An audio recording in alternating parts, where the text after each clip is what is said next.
आज जो इस मंत्र से भगवान की स्तुति करता है, धर्म अर्थ काम और मोक्ष चारों चीजें उसे प्राप्त होती है।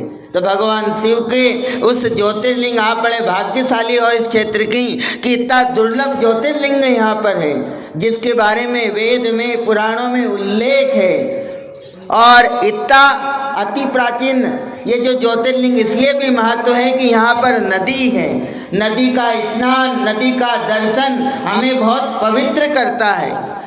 जब हमारे मन के भाव बुरे हों तब हम पवित्रता से भगवान का नाम स्मरण करते हैं तो कुछ न कुछ फायदा जरूर होता है। इसलिए आज शिवरात्रि है, सबसे पहले शिवरात्रि के व्रत को धारण करें, मनसा वाचा कर्मणा तीनों भगवान को समर्पित करें। और तीसरा नंबर का जो काम है वह है जागरण। आज जो जागरण करता है शिव पुराण के अनुसार फिर वह पृथ्वी पर नहीं लौटता है और कहाँ चला जाता है, भगवान शिव के लोक में। जिस प्रकार से भगवान विष्णु का लोक है, स्वर्ग लोक है, ब्रह्म लोक है, ध्रुव जी का अपना लोक है, ये जो पृथ्वी लोक है, मृत्यु लोक है, इसी प्रकार से भगवान भोलेनाथ का भी शिव लोक है, शिवमय बन जाता है। इसलिए आप कुछ मत करो, भगवान भोलेनाथ तो ऐसे भगवान है कि जिनको कुछ नहीं चाहिए। एक लोटा जल चढ़ाइए और बिलपत्र चढ़ाइए, भगवान की स्तुति करिए। और कृष्ण भगवान, राम भगवान की मूर्ति के लिए तो हमें कपड़े लाना पड़ेंगे, ये करना पड़ेंगे, पर भगवान ज्योतिर्लिंग की देखिए कितनी विभूति है। भगवान शिव औघड़दानी उनका स्वरूप है, 1000 नाम है, हर भगवान के 1000 नाम होते हैं। आशुतोष भी भगवान का नाम है, भगवान शिव है। और भगवान शिव बहुत पवित्रता से जो आज उनका नाम स्मरण करता है उसकी 7 पीढ़ियां तर जाती है।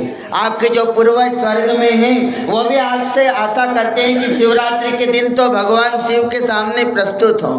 इसलिए भगवान को बनाइए मत, भगवान के बन जाइए। आज आप बहुत भाग्यशाली हैं, सभी को भगवान की यह शिवरात्रि बहुत पुण्यदायक है। इसलिए आज कम से कम आज के दिन काम क्रोध लोभ इनसे दूर हटकर भगवान शिव की ओर अपना ध्यान केंद्रित करिए। महामृत्युंजय जो भगवान है, मृत्युंजय महारुद्र, त्राहि माम शरणागतम, जो उनकी शरण में जाता है, जन्म व्याधि जरा व्याधि, जो हमारे जन्म में व्याधि है, व्याधि का मतलब होता है जो संकट है, जो परेशानी है, भगवान शिव के उस लोक से दूर होती है। इसलिए पवित्रता से भगवान के दर्शन करें, भगवान की आराधना करें और सेवा प्रदान करें।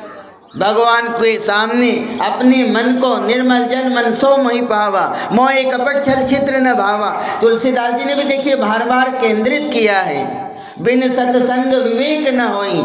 जब हम इस प्रकार के सत्संग में जाएंगे, इन बातों को सुनेंगे तो निश्चित रूप से हमारा फायदा होगा। तो आप सभी को महाशिवरात्रि